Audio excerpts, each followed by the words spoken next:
Hey everybody, what's going on? Rob Cesternino back for this is a little bit of a throwback, I feel like. We're doing a little bit of a different off-season podcast, and this was an idea that actually came up on one of our patron calls. Every week during the Survivor season and now during the Big Brother season, we take calls from the patrons, and one of our regular contributors here during the Survivor Q&A all season long had an idea for this podcast about looking back at some of the legacy of what has stuck and what hasn't stuck from the new era from Survivor 41. Let's bring in a I think you're gonna like hearing from Joey Olberding, patron Joey. Joey, how are you? I am so good, Rob. I'm doing fantastic. I'm really excited to have the opportunity to talk about Survivor 41 because I think there's a very unique sort of place in it. Obviously, it's the first season after COVID, and obviously it has a bunch of changes, but I really feel like, especially within the new era seasons, it sort of distanced itself as a very unique season and really a unique Survivor season in general because there are so many changes, but also just because of the sheer amount of, I don't know, confusion, chaos, I suppose, dangerous fun, Okay. as Jeff calls it. Dangerous fun, and that's what this is. I feel like, because we're taking Joey, and Joey has had so many great calls during the Survivor Q&A. Joey is a guy who does his research. It has looked back at this. You've gone back, you've watched all of Survivor 41, and you have a bunch of takeaways, and we're going to talk about what's really become a part of Survivor in the new era, and what was sort of like a one and done. And I think it's a interesting reexamination. But Joey, before we get into all that, okay, tell people a little bit about yourself. Well, my name is Joey Olberding. I'm a patron, huge Survivor fan, but I'm a kind of a recent Survivor fan. So I watched a little bit growing up, but I only really got into Survivor over COVID, funnily enough. And so I rewatched all the seasons across COVID, probably over a period of like 2 years, and I got so into it that it's kind of in some ways sort of taken over my life. But beyond that, I'm currently a college student. I'm going into my senior year. I go to the University of Missouri for journalism, with a minor in film, and currently I intern as a production person at a local news station. And I've been doing amateur podcasts since I was in high school. So Okay, all right. Well, Joey, what was it about this topic that was appealing to you to go back and look at Survivor 41? well, I think there are a lot of parallels between Survivor 41 and 46. I think when you look at the wins of Kenzie and you look at the wins of Erica and the losses of Charlie and Xander, I feel like you can find a lot of comparisons. So after Kenzie won, and there was a little bit of thought in the community of, well, I believe Kenzie should have won, but I also think that maybe Charlie shouldn't have lost. I think it maybe should have been flipped maybe, but I think there maybe should have been editing, whatever. But anyways, it made me think in my mind, like if I go back and watch the finale of Survivor 41, how many similarities will I see? And I went back and I watched that episode, and there were honestly very few similarities. I was kind of taken aback at how the editing really, it tried to uplift Erica, and we'll get to it all eventually, but for the most part, it was very pro Xander. And even when I initially watched 41, I was shocked that Erica won. I couldn't believe it. I really, and my whole family thought that, oh, yeah, no, Xander, I don't think he'll win in a unanimous vote, but I do think he's going to win because we've seen so much of him. And that doesn't really happen anymore. And that didn't even happen in 42. It's not like Marianne got buried in the edit. And I think that also makes 41 have a very unique place as well. Okay. All right. So I think it's a fun time to talk about Survivor 41 as we're sort of like halfway through these, on the way to Survivor 50. We have Survivor 46 we just saw, but we are also in the process of what Mike Bloom is doing on the Survivor wish list. He will get to talking about the cast of Survivor 41 later on this week.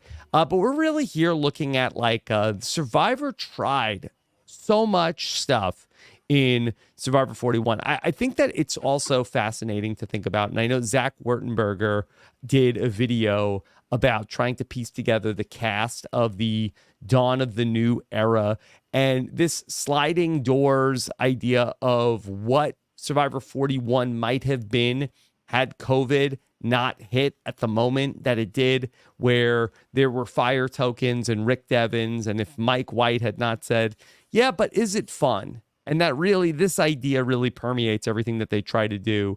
And then they have this long layoff because of COVID. They tried to hard launch so much stuff in Survivor 41.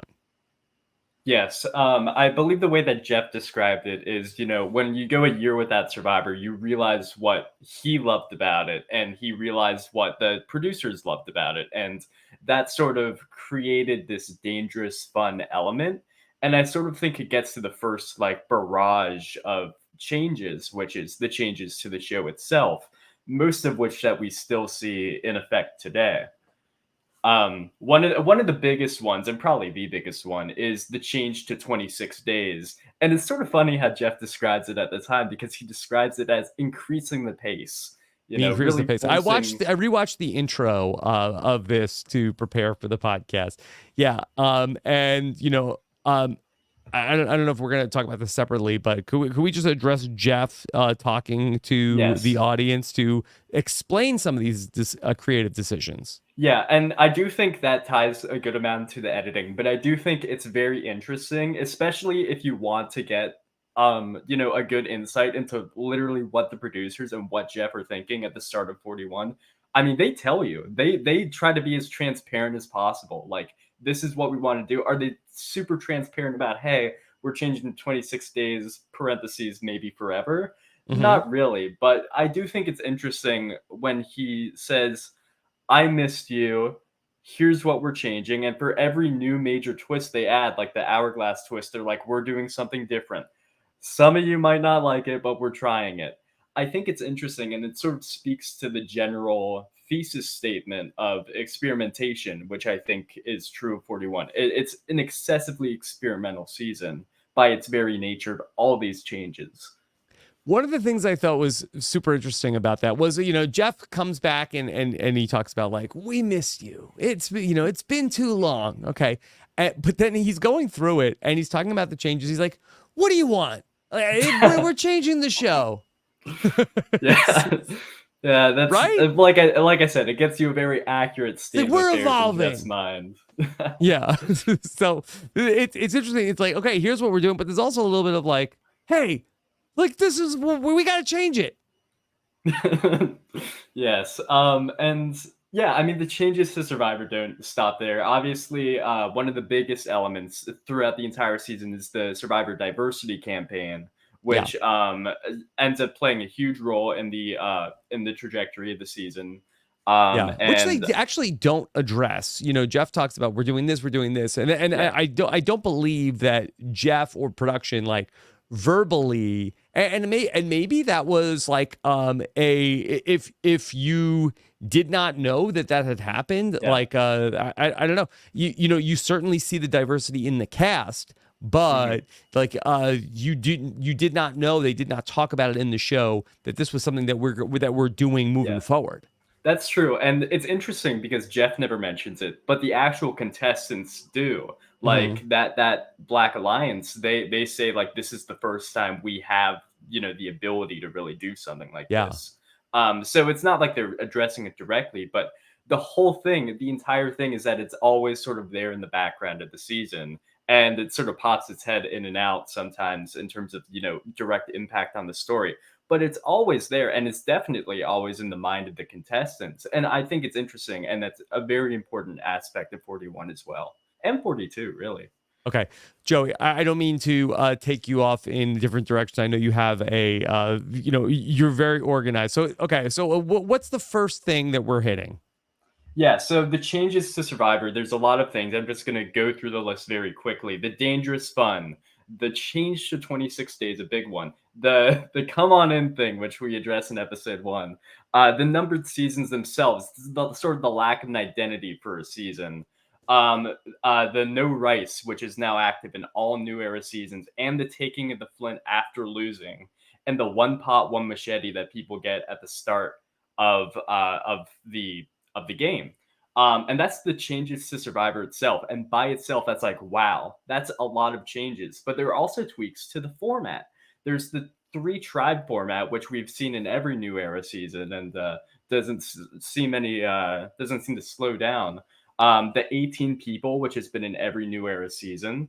And the last time before it was on 41 was on Heroes versus Healers versus Hustlers. So that's 6 seasons. It's not an insignificant amount of time. No SWATs before the merge. That was obviously rectified in 44 and especially 45, but I mean, still 3 seasons. You're taken to a new island during the finale, which is one that a lot of people forget about, but it is pretty wild. Really adding to the sort of this is the hardest season ever thing, which we'll get to later. Hmm. And also, of course, announcing the winner on the island and the immediate reunion show afterwards. Okay. All right. So a lot of stuff that A we're lot. introducing here into Survivor 41. And it was such an interesting time to do it. I know that Survivor had this layoff in between when we have Survivor 40 and the airing of Survivor 41, but so many people had found the show during the pandemic, people like yourself. And could you just describe a little bit about what was your reaction to somebody who like watched a lot of Survivor during the pandemic, and then like, okay, great, I'm ready for like the experience of watching this thing that I've fallen in love with live, and now it's so different. Yeah. Did not actually watch 41 live, but I did see it without knowing anything about it. Got it. So it was right after Winners at War, and I had the group chat saved of me and my brothers talking about it, and I remember we were all like, "Wow, they sure are changing things." And your reaction too, in episode one is like, "Wow, they're really throwing a lot of things at the wall, They're and it's going for very it. Wait, interesting." did you watch the Know-It-Alls after the Yes, first I did. episode? Yes. I did, Okay. yeah. And so they threw this is very much, I don't know if this is everybody's thought, but certainly mine, and I believe yours was, Was I wow, they threw optimistic, Joey? yes, it's sort of cautious confusion, but optimism. But I Okay. think as the season That's what I goes go for on, normally. That's like my vibe of confusion but optimism. yeah, that's a good good thought. But yeah, no, as the season went along, I was much more like, what are they doing? Like when the do or die twist happened, I was like, what? And that's a sort of forgotten twist too. Mhm. And yeah, there's a lot of things. Yeah. Okay. So, how do you want to go through all of these changes? Well, I think the changes to Survivor, honestly, there's not a lot to say about it. I mean, sure, there are changes to 26 days, but and up for they say increasing the pace and whatever. You could analyze that as much as possible, but the fact of the matter is it was all of these changes basically changed the way that the survivors, survive, Yeah. the way that they live, the way that the game is played, and now creates the infinite, question of which era is harder, what's the hardest era. But in terms of actually changing the game, I think you have to look at the advantages themselves. And they added a lot of new advantages and a lot of new twists to the game, which also made it harder on the new contestants, just Yeah. throwing a lot of things at the wall. Joey, do you think that Survivor had a branding problem with the new era in the way that they sort of like, okay, we're doing away with the themes. It's just going to be numbered. And this is going to be a new era. Nobody asked for a new era, but here it is. And it's starting, and we're not really looking like, what do you want from us? It's the new era, and this is how we're doing things. And we, introduced a lot of stuff, but I think that Mhm. we also sort of unceremoniously dropped things that people really did like about Survivor, like Yeah. 39 days, for instance. I think it's very interesting because I think that they had an angle they wanted to approach the new era and Survivor 41 at, but they accidentally completely wiped away any identity that the seasons had. Because I mean, not only is it, oh well, they got rid of the title, it's just Survivor 41 now. That's not exciting. But also, if you look at the advertising for the time, it's very generic, and it's the advertising you see today too. It's like new season coming soon, Survivor, watch Yeah. it.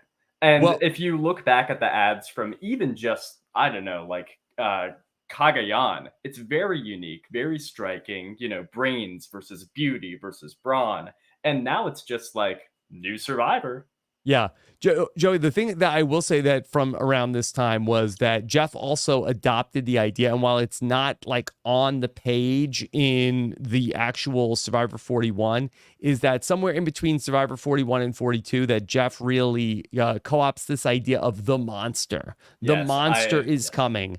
And I do believe, like, in the like lead up to Survivor 41, Jeff talked a lot about the monster. And I think it first gets mentioned in Survivor 42 that the game is the monster coming to get the contestants. Yeah, they actually do start that in 41, and it's very interesting. I listened to a lot of the press that he was doing at the time, and he was so adamant about this idea. He was like, Survivor is like a horror movie when there's a monster on the other side and you just see it. And it makes no sense, but I kind of appreciate the fact that he has so much passion for this idea that doesn't really make sense, but I'm glad that he believes so strongly in it, even though it didn't add up to anything. Yeah.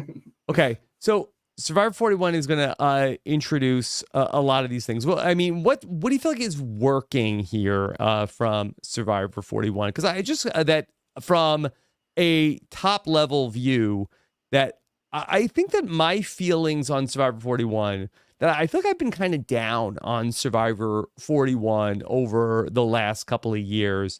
And I went back to like for this podcast, I was trying to review a bunch of things, and I watched Peridium's review of the season that he did like right after it.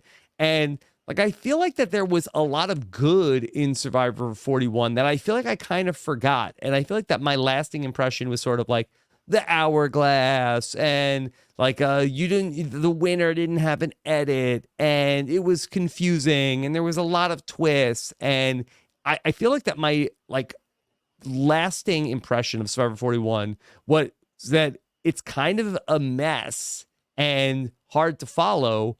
But I feel like that if you go back and watch it, maybe that isn't actually the case.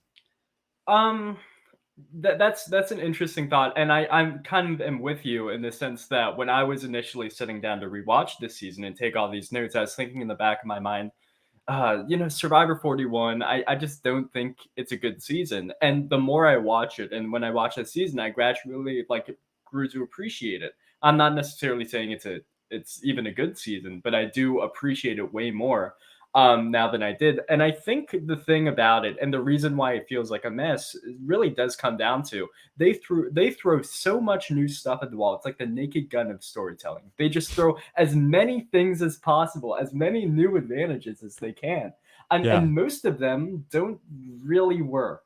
I mean, the Beware advantage is sort of a new staple, and been in every new era season, and that's like the tame one, honestly, losing your vote and having to do that. But I mean, they had the infamous phrases you have to say. The I truly believe butterflies are dead relatives saying hi, Yeah, and Joey is go. wearing the shirt, which Yes, I believe you said it was CBS merch. yeah. I'm not sure if you can still find it there. I wouldn't be surprised if you can. So you can get a goat on AstroTurf one, and a broccoli is just a bunch of small trees. Mhm. I think so. I'm sure that everybody really wants that. I Um, remember at the time, I feel like the people were high on that. That I feel like we have we dropped these sort of like having to do something silly to activate the idol. I feel like that we had the beads in Survivor 43, yeah. and then we had the bird cage in Survivor 44. But has Survivor sort of like abandoned a you have to do some kind of like silly errand to be able to activate your idol? That's a good question. I mean, certainly no silly errands as much as this one, which is probably the silliest errand. Like, for instance, in Survivor, by the time we get to Survivor 45 and 46, now it's not you have to do some kind of task. Now it's like you have to almost like complete a challenge. We saw Yeah. in Survivor 45 the Beware advantage required. We had Sabaya had to melt the candle, but we saw like that there was like you needed to get people to basically complete some kind of like scavenger hunt. We saw in Survivor 46, people had to, fill out some kind of puzzle.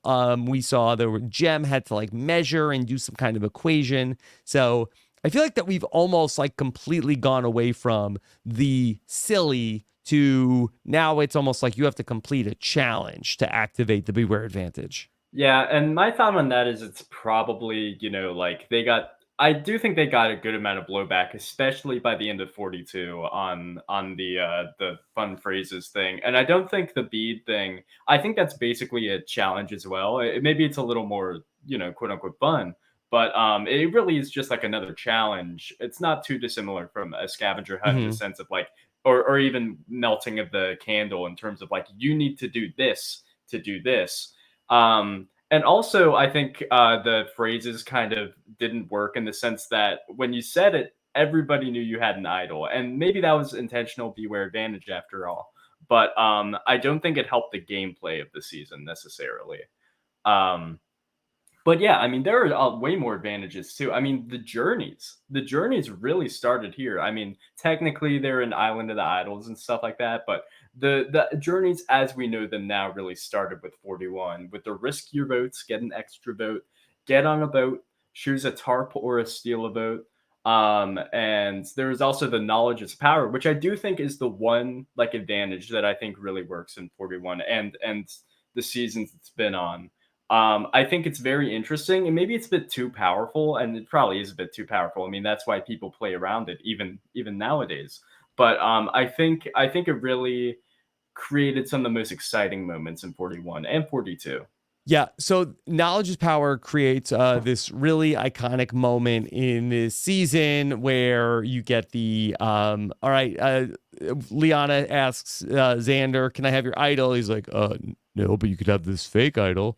And it's a big moment in the season for sure. And knowledge is power, I think, is so interesting because it's in 41, 42, 43, right? But now it's gone. And I feel like we're never going to see the knowledge is power again. And I feel like that Jeff says the best thing about the knowledge is power is that we don't have to put it in the season. People are afraid of it. The impact, its power, is felt beyond the time that it's even used. Yeah. And that's sort of funny because that mantra can be applied to a bunch of things from 41, such as the hourglass twist, in which people now sort of like don't necessarily trust Jeff now, trust what he says because of the hourglass twist. And the fact that, half the contestants said that they won and then they didn't. And I think that's interesting. And obviously 41 has a lot of twists that sort of see themselves today now. I mean, you have the shot in the dark. They added the shot in the dark. It's now a staple of the new era, and I don't really see it going anywhere anytime soon. You Mhm. have the mergatory, everyone's favorite. You have the rice negotiation, which I guess is now a staple. Since when?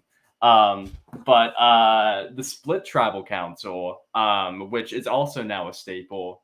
But then you also have like the do or die, which was only in 41 and 42 and never panned Yeah. out. So Yeah. So, what are some of the things that are like the do or die, the things that are only in Survivor 41, 42? And could we talk a little bit about why maybe they didn't stand the test of time in the new era? yeah, I mean, there's a lot of stuff, especially in the pre-merge, that you really don't see. I think about there's one thing where three of the contestants, it's Sydney, Brad, and Tiffany, have to Yeah. sneak out of camp, and they get to this island, and they're like, "Hey, you can either choose a tarp or you can choose to risk your votes for an extra vote." And it's very, like complicated, overly complicated, but blah, blah, blah, blah, blah. Brad gets an extra vote and then is gone in the same episode, I'm pretty sure. Hmm. or maybe the next episode. That's something that we don't really see as much. It's like there's a lot of like the prisoner's dilemma. There's a lot of that sort of thing. And I think also the journeys aren't the same. Now it's much more like, all right, separate and do your own activity. While at the start of the new era is much more like talk amongst yourselves and probably eventually reach a consensus, but don't say it explicitly, which is kind of what it became. Like for instance, Evie and Deshaun were had a journey and they talked about it, and Evie was going to tribal council that night. So they were like, well, I'm not going to risk my vote. And Deshaun was like, well, okay, I'll risk mine. And that was it. Not a lot of intrigue there. But that's not something they do as often now. But for the most part, it's been pretty consistent throughout the new era. I mean, the Mergatory is still there. The Split Tribal Council is still there. The Hourglass twist obviously is not still there. But I mean, there was so much blowback from that. I mean, that was basically the big takeaway of the season was the Hourglass twist is not ideal.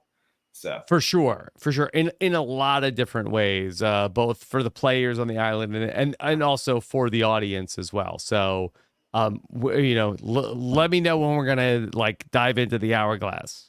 yeah, but we can dive into the hourglass right now. It's really interesting because the momentum of the season completely goes to a crawl as soon as the hourglass, and that's something with the do or die as well. Like the episodes leading up are the ones with Jeannie going home and JD going home, and the decimation of the Ua tribe.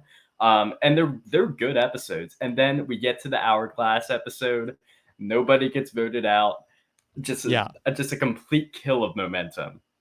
Well, Joey, just as somebody who like lived through it in the real time, so the Survivor does this, and they fix it in Survivor 42. They made it a 2-hour episode with the hourglass, but I think it's episode 6, if I recall, and Yes. it's a cliffhanger.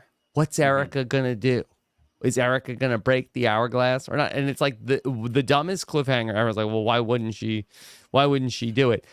Peridium, in his review on the situation, that he described it as, he actually thought it's kind of an interesting dilemma for Erica if you give her immunity either way. Of that, he described it like like a trolley problem of Erica's got to pull the lever of, does Erica like want this 6 people to be immune or these 6 people to be immune? But if you make it that, okay, break the hourglass and she's safe, or don't break the hourglass and she's going to go and be one of the people that's vulnerable, there is no decision in that. But do you think, could the hourglass twist have been salvaged if it's Erica deciding who's safe and who's not? Um, no, I don't But it think would have been so. better. I mean, yes, it would have been better, but I mean, I think if you're gonna do that, you have to tell the contestants that Erica's gonna have that decision. Hmm. And maybe Um, don't make them like go all out to do a challenge and yes, really overexert themselves, and and then reverse the decision. another thing about that too, I don't know if I can't remember if they did this in 42, but in 41, Erica doesn't even participate. She's not chosen for the teams based on random draw, as Yeah. well as Nasir, and so the tribe that wins does like a fake game of rock paper scissors, or as Danny calls it, paper rock scissors, and Yeah. If and I they if I they choose for recall Erica to go. So right, so that, what do they merge with it? Would they merge with 12? yes, they merged with 12, and so they had five, or they had 2 teams of 5, and then they had 2 Yeah. people in the middle. And then they picked one person to join them for the feast, right? And Yes, then the they other did. person had to go make a decision. And then they Yes, picked Nasir to come with them for the feast. and he also got immunity. So, Yes. that was sort of the choice, and I think that by itself is interesting for the feast, but I think when the other half of this is this person goes to Exile Island for 2 days and also can just completely undermine this entire challenge that we just did. I just don't see it working. I just don't. And as somebody who likes the Mergatory more than basically everyone, I think that it would have just been better if it was just left as is. If it was just even if Erica gets sent to Exile Island for a day or two and then comes back, I think it would have been more interesting. It would have been unfair for Erica, certainly, but it's better than being unfair for everyone, and that's what the hourglass twist ended up being. Yeah. I forgot that it's so long. In Survivor 42, Roxroy is like, oh, this is great. I love being by myself without the tribe. But Yeah. it is wild that they send them away for so long. Yeah, and I mean, of course, Erica's relationships were already bad because the oh, I can't remember the tribe name, but the blue, Luvu? yeah, Luvu, thank you. Was already wanting to get rid of her. She was the target. I mean, that's basically why they sent her to Exile Island, because they're like, well, we don't want her to have immunity. We'd rather have Nasir have immunity after the random draw. So that especially completely hurt Erica's game, and it's very impressive that she was Yeah. able to get back. You know, I feel like that maybe the challenge throw to get rid of Erica, I think might have been like a little bit manufactured. I feel like that Survivor loves to do a thing of like the person who ultimately wins the season. If you go back and watch, they almost lost. Like I feel like that with the Mhm. Kenzie thing. I feel like that in talking with Tiffany, she's like, no, Kenzie was never going home. That wasn't really. I was never going to vote out Kenzie. But in the edit, it definitely feels like, boy, Kenzie dodged a bullet when Randon got medevaced. I think Kenzie would have gone home. And then, like in hindsight, like so, I do wonder. Like I know they were trying to throw a challenge, but was it 100% to vote out Erica, or were they trying to get rid of Sydney? I think that is debatable. Yeah. Yeah. No, it's interesting. And one thing the show doesn't show is Danny and Sydney's relationship was very strong, and Danny was very adamant about not throwing the challenge. So I don't know. That's one of the things about the editing, which I'm happy to get into now. Yeah, Um, let's talk about the editing because I think that there are things that they are trying and then things that are still in Survivor to this day, but also maybe some things they tried that they are not still doing. I think the editing is the most interesting part of this season because there are sort of two different like splits. There's the breaking of the fourth wall, which Survivor does a lot in 41, way more than they ever did in any other season. And then there's the editing of the contestants' journeys themselves, which is something we see way more of today. We see the effects of the breaking of the fourth wall. We sort of talked about it already, but Jeff talking directly to us, he says that he's inviting us inside the game. They show him hiding an advantage. He says, first tribal council, here we go. Stuff like that. It's Yeah. very like, I want to bring you into the Survivor experience. Right. And I don't know if people really like that. I mean, I thought it was cool going back to it that they showed the production and they were going to Yeah. show us like more of that. And I kind of feel like, I don't know, I wasn't against that. I'm surprised that they got away from that, like showing at the challenge, for instance, how many people are there. But I don't know if they just felt like that it broke the illusion of Survivor too much. Well, I think it goes to something that's pretty big in the editing, which is the references to COVID, quarantine. I mean, they show David Voce, and they have a confessional where he says, "Yeah, it was traumatizing being a neurosurgeon at this time." And Danny talks about how he binged seasons during COVID and things like that. They're very open about the whole Yeah. process, and that's another thing. Very very much it's the Survivor like confessional style, and the editing changes to be a lot more about other seasons here. It's a lot more about my experiences with Survivor. I've watched this show this long. I've taken in this. I want to be like this player. I love this season.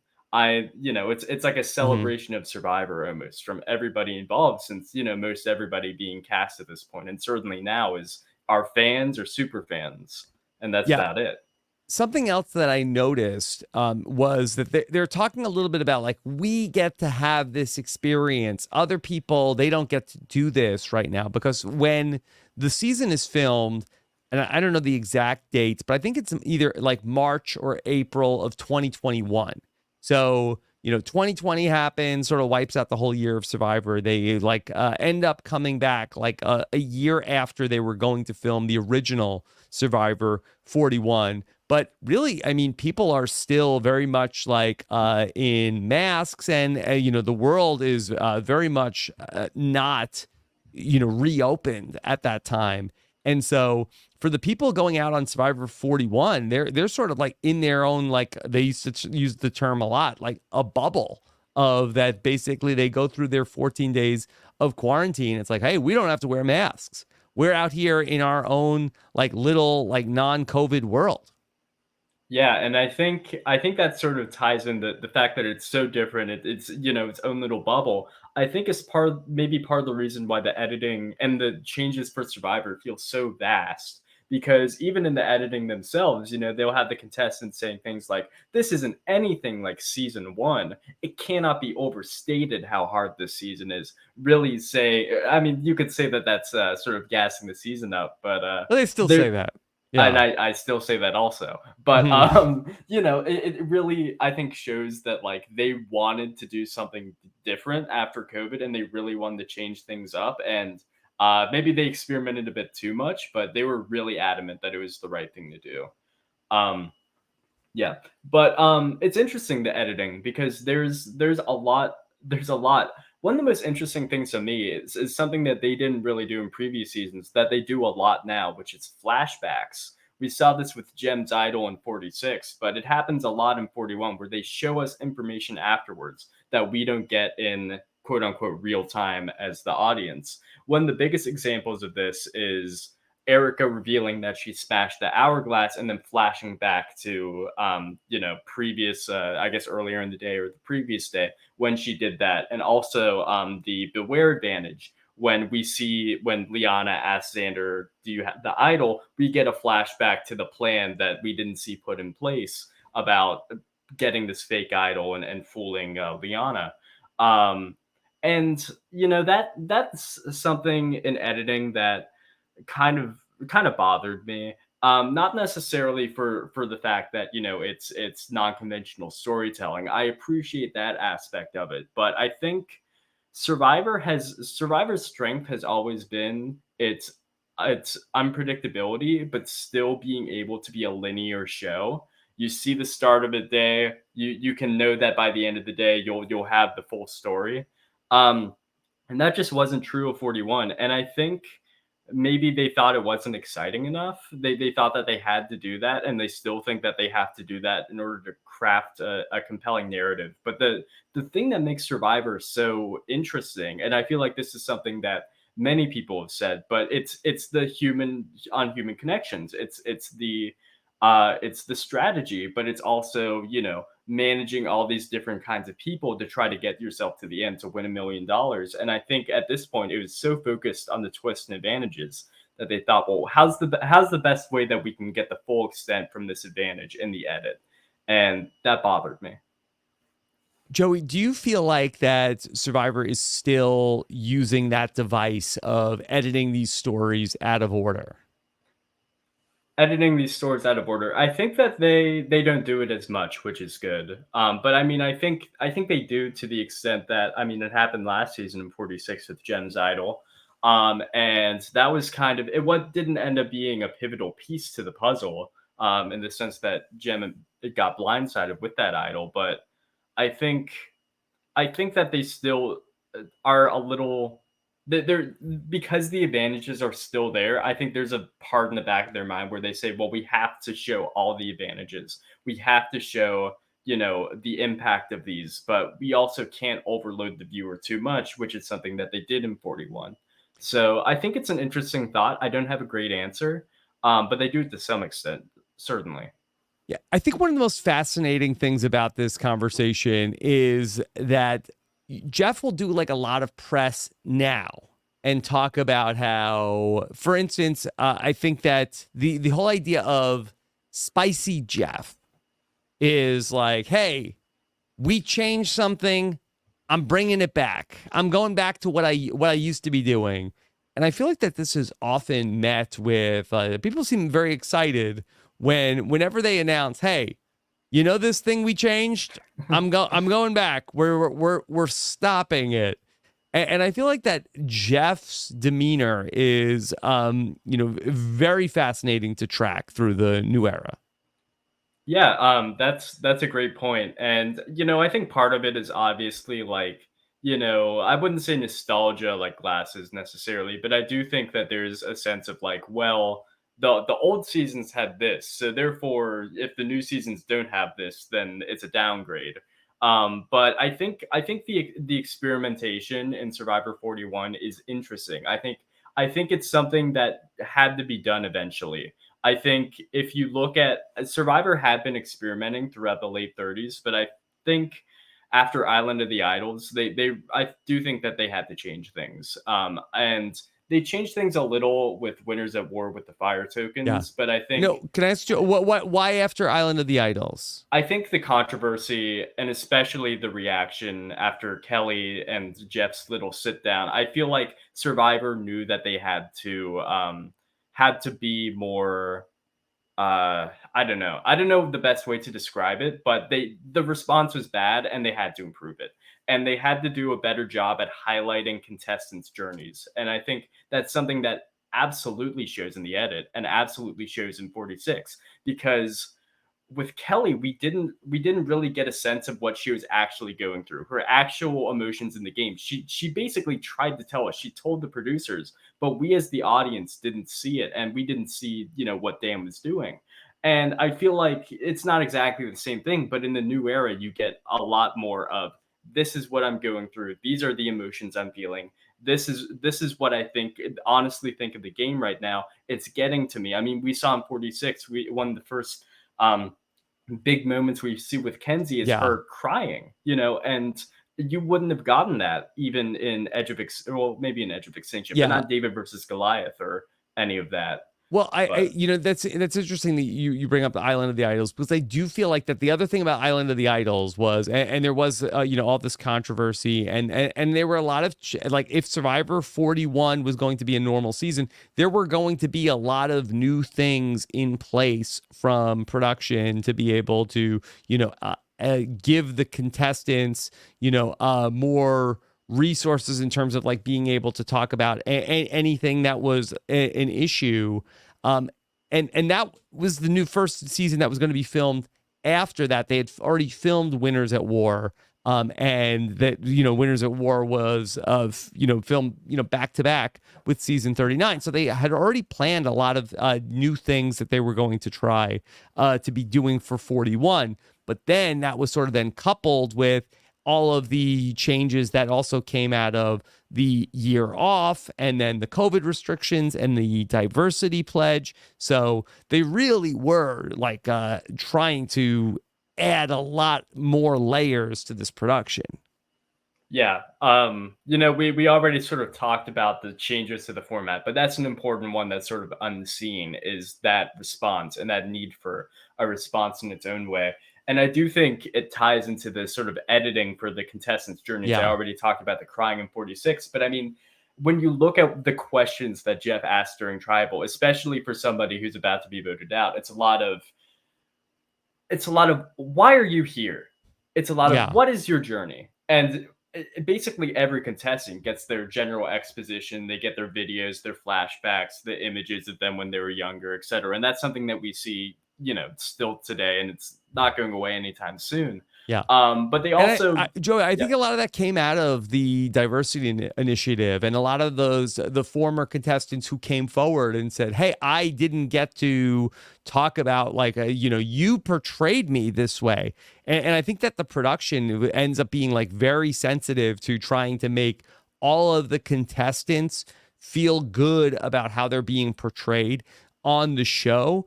I don't know if necessarily like I think that the audience wants to do that, but I think that also it can be a little bit hard to service so many things of like making the contestants all feel like they're seen, but also to give the audience a story that ends up being a little bit more of a easy to follow uh, narrative.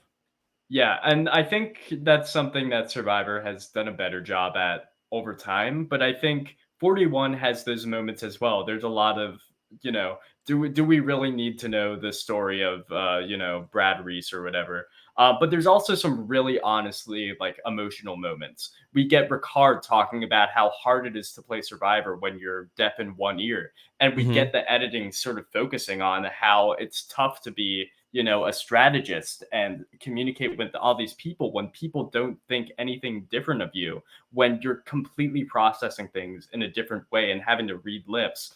And we also get one of the most touching moments in Survivor history when Danny is talking about the passing of his father in a car accident when he was 6 years old, and talks about the emotions of that and how playing Survivor has allowed him to finally accept and love his father and want to ask him more. And then the next day he wins the immunity challenge at Do or Die and breaks down and sort of holds his head as he's against the floor. You wouldn't have seen that on other seasons. And I think that's one of the big positives of the experimentation factor of Survivor 41 is you do get insight into the contestants.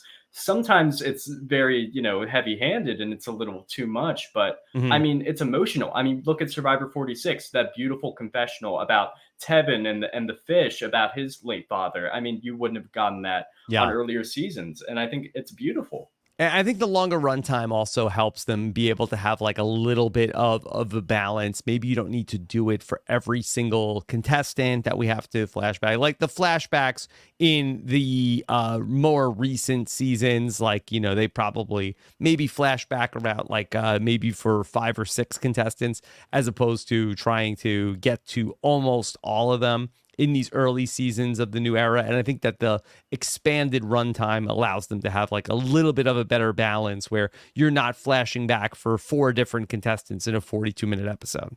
Yeah. And that's definitely something that's a big problem, especially in the pre-merge of Survivor 41, when there's a lot of sort of swallowed up edits. Like, you know, we get one for Boche, we get one for Jeannie, we get one for JD, we get one for Brad. You know, it's a lot of people who maybe the emotional insight isn't something that necessarily feels important to us as an audience, but I think it's important that Survivor tries to push it. Um, and the last thing I'll say about the editing, and this is sort of the big thing to a lot of people, is the question of why Erica had such a small edit compared to Xander. I feel like that is a big question, and I think we kind of have the answer now that we've talked about it. And I think it's just a focus on the advantages and the focus on everything that's new. Because if you look at Xander compared to Erica, Xander had an extra vote. Xander had an idol. Xander had, well, at some point he had the well, he was directly involved in the Liana. I already forget the name of it. So many. Knowledge is So power. knowledge is power. Thank you very Yes. much. He's at the forefront of all of this. He's the one that says, "I truly believe butterflies are dead relatives saying hi," and I think that he's almost the spokesperson for the new twists and the new advantages.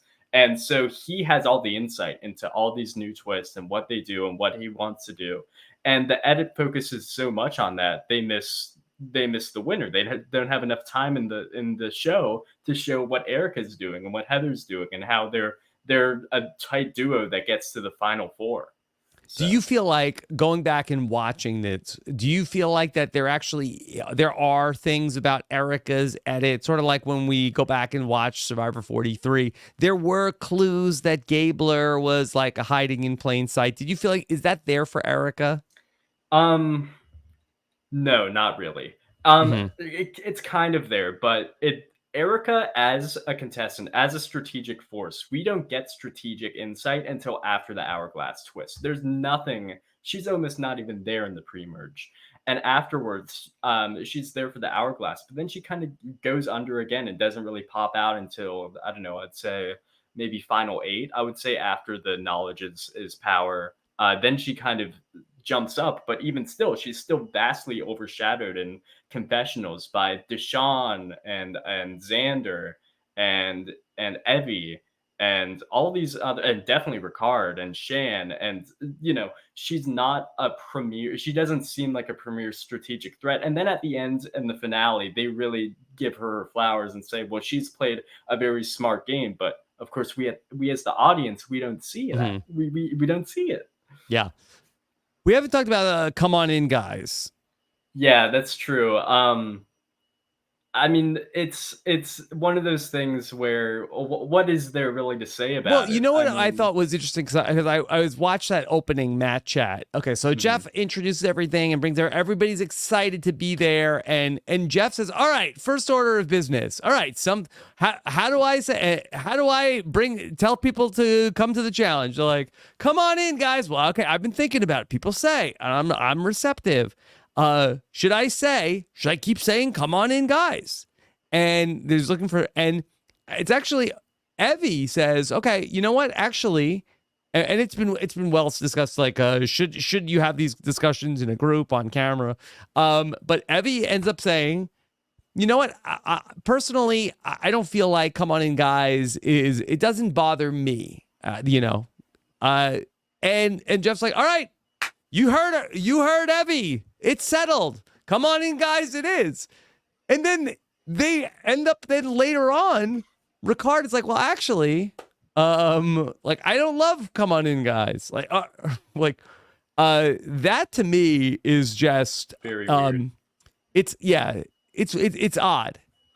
I haven't really thought about this honestly, but I'll give you my completely transparent thoughts.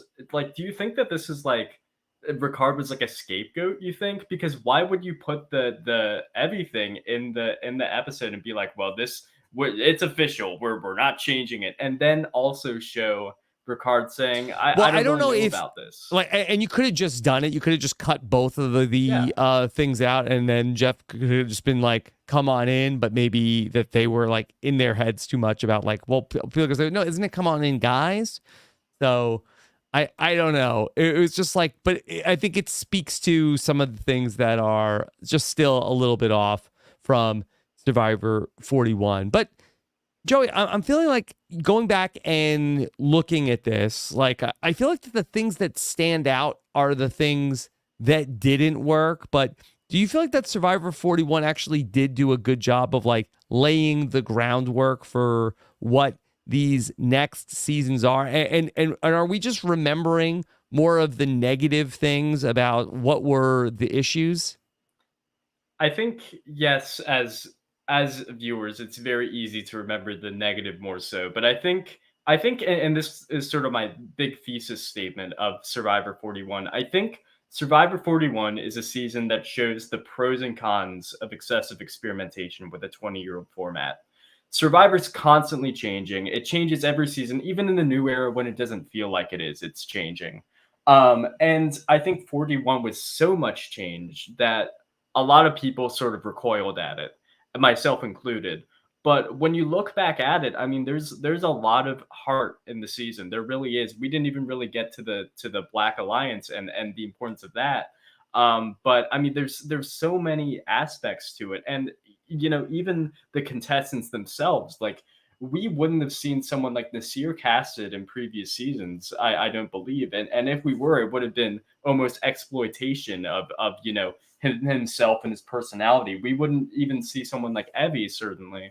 I really think that there's a lot of heart. There's even Deshaun. I'm not sure if we would have seen him casted, but Mm-hmm. I think the experimentation, it was honestly, I do think it's a good thing for Survivor because since then, sure, it was a rocky start, but we've gotten 45, which I think is an amazing season, Yeah. and we've gotten 46, which I think is also a great season. So yeah. Yeah. I guess we should have a little bit more grace with Survivor as it continues to improve on itself and not like rest on its laurels. I feel like, it is easier I certainly have dealt with this in trying to like, how do we continue to evolve RHAP over its 14-year history? And with RHAP, we can try something one day. If it doesn't work, okay, we got the instant feedback because this is a podcast and people didn't like that. People are liking this new change. Let's continue down this path. But I think with Survivor, especially with the way that they shoot these seasons back to back, they're very much in a vacuum and literally in a bubble for how they made these two seasons. And so it is, I think, very hard for them to be able to incorporate these big changes into a show. And, I guess kudos to them for wanting to continue to develop new changes and respond to their alumni about things that they want to do. I do wish that they would be like a little less intractable on some of the things that there is a lot of feedback about. Like, hey, 3 tribes, you don't have to keep doing that. Like, are we open to more days? And, sometimes I think that Jeff can be like a little dug in of like, no, this is how it is. This is how it is. This is how it is. And, I guess just like like just in terms of like current events, like with Joe Biden, he's not dropping out. He's not dropping out. He's not dropping out until one day he is. And so, I think that they have to sort of like maintain like the company line of like, oh no, we love all these changes. This is the format. This is what we're doing until one day we wake up and Jeff says, well, actually, Yeah. we are going to change this. I do think it's somewhat worth mentioning that I don't like the idea that Jeff hasn't done this before, hasn't stuck to an idea probably longer than it was worth doing. I think of Exile Island. Exile Island was around for such a long time, and in my opinion, it kind of grew stale by Tocantins and Gabon. Even though those are 2 great seasons, I think the inclusion of Exile Island and Redemption Island stuck to Redemption Island, in many people's opinion, way too long. I'm a fan of Redemption Island, but I mean, a lot of people, would say that, and all these different things. I think that this is just the cons of shooting seasons back to back, and also not necessarily getting a good sense of how good an advantage or twist is within the first 2 seasons. Like, for instance, I would say Redemption Island, its first time in Redemption Island, wasn't necessarily a successful twist, but I would say it was successful in Blood versus Water, in my personal opinion. I would say Exile Island wasn't necessarily successful in Exile Island or even in Palau, but I think it was definitely successful in I don't know, name a season. I think Micronesia, definitely great in Micronesia. So I think that's the con to it all. Now we're about to be on Survivor 47, and I don't really have any excuses for not really changing anything up now. But I understand it from a showrunner's perspective that it's difficult. It's not easy to do. Yeah. All right. Well, Joey, I really appreciate all of the research you went back and did around this subject. And, Survivor continues to change and evolve. And I think that for us who are covering it in the real time, I think it can be a little difficult to be able to, track where we are. And so this was a good point to like look back at like just how far we've come just in these last 3 years from where they launched all these new changes to how the changes have been walked back in some ways and then continued to progress. Yeah, and I really think Survivor 41 occupies a super unique place among all seasons, not just New Era. And I think that eventually it should be looked back upon as a weird moment for Survivor, certainly, but generally an important one, and a very odd season, just in general. Yeah. Yeah, I think that maybe it turns out to be maybe like a picture from like high school of like, okay, well this is still Survivor, but it was going through maybe an awkward phase. Yeah, I mean it was in the middle of COVID. It's if nothing else, it's a look perfect, at Jeff's hair. Okay, look, it's still the same guy. He just tried something new. It's a good portrait of, in my opinion, America and I guess the world right after COVID and 2021 after COVID and sort of the response to it. I do think it's a very good snapshot for that, if nothing else. Even if you hate the season, I think it's good for that. Okay, Joey, where could people keep up with you? Oh goodness. I'm technically on social media. I'm technically on Twitter if you look at Joey Olberding, but I'm not active there. Okay. The best way to contact me is I'm in the Discord for the patrons. And I play Blood on the Clock Tower with a bunch of them. If you're interested in playing Blood on the Clock Tower, join the patrons. We're great. We're very welcoming to all new people. Beyond that, what did you say? I'm sorry. With Dwight, right? Yes, I've been on Dwight's stream as well. So if you want to watch me play Blood on the Clock Tower with those same patrons, you can find that on Twitch. And yeah, I mean you can find me wherever. I'm not hard to find. If you just look up my name, you'll find me. Okay. So yeah. All right. Well, Joey, I really appreciate all this research that you did and making some time to chat about I think a fascinating topic. So I yeah. I really, really appreciate you having me on, Rob. I'm so glad that I had the opportunity to talk about Survivor 41 or really just talk in general. I love having a soapbox. But I really appreciate the fact that you saw me a patron and you saw the opportunity for me to talk about something for an extended period of time yeah, and you took it. I appreciate that. look, I'm always looking to find people who can come in and bring it, Joey. So thank you so much. And looking forward to more chatting on the patron calls. So thank you all so much for joining us here for this one. Be sure to check out the wish list every day when Mike Bloom is talking about who should come back. And I will be joining Mike for the Survivor 40 Winners at War discussion, as well as then Mike will talk about Survivor 41 later on this week in our Survivor podcast feed. Thank you so much for joining us. Take care, everybody. Have a good one. Bye.